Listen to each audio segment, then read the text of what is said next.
Today, we're examining exactly how to indicate information sources in Japanese grammar.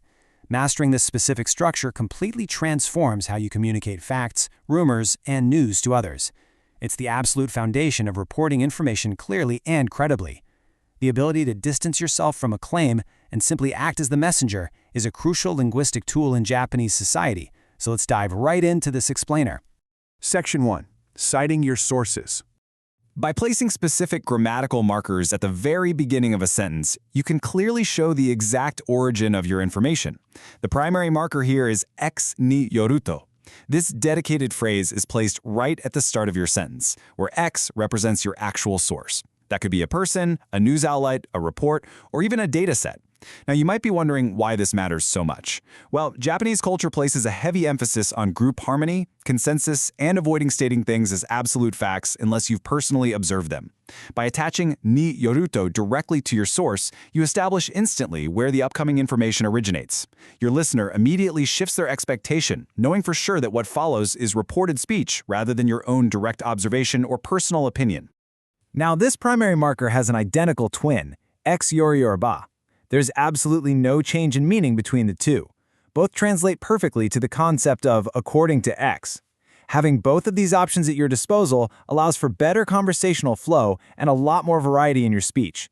If you're writing a formal report or speaking in a professional setting, alternating between these terms keeps your language dynamic while maintaining perfect grammatical accuracy. It's a real game changer for sounding natural. Section 2. The grammatical formula. Japanese grammar is highly logical, built on an exact, almost mathematical template. The architecture of reported speech rests on three specific pillars. The first pillar is your source, followed by the particle ni yoruto. The second pillar contains the core message you want to convey, but it absolutely must be in the sentence short form. You can't use formal endings here.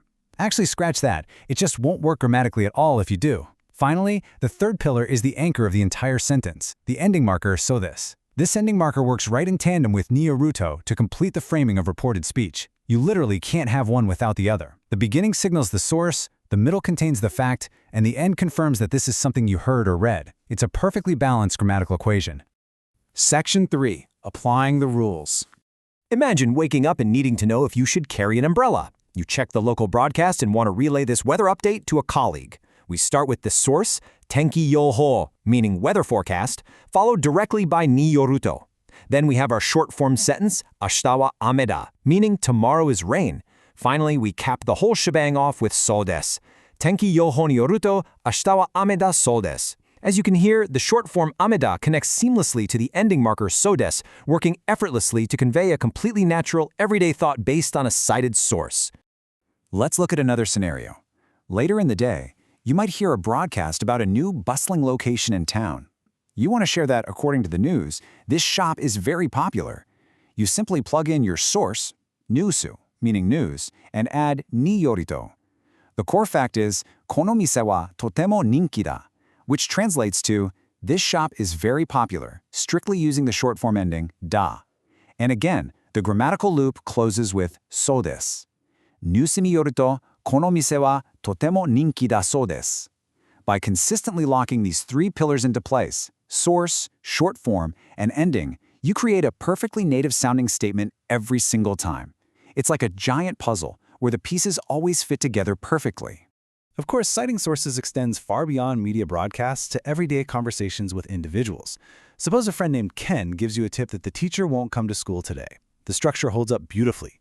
Ken ni yoru to sets the source. Sensei wa kyou gakkou ni konai is the short-form fact, meaning the teacher will not come to school today, and we finish up with so desu. Ken ni yoru to sensei wa kyou gakkou ni konai so desu. Whether you're citing a massive news organization or just a trusted acquaintance, the precision of the sentence structure remains exactly the same. Mastering this structure truly changes the way you perceive truth and share information in the Japanese language.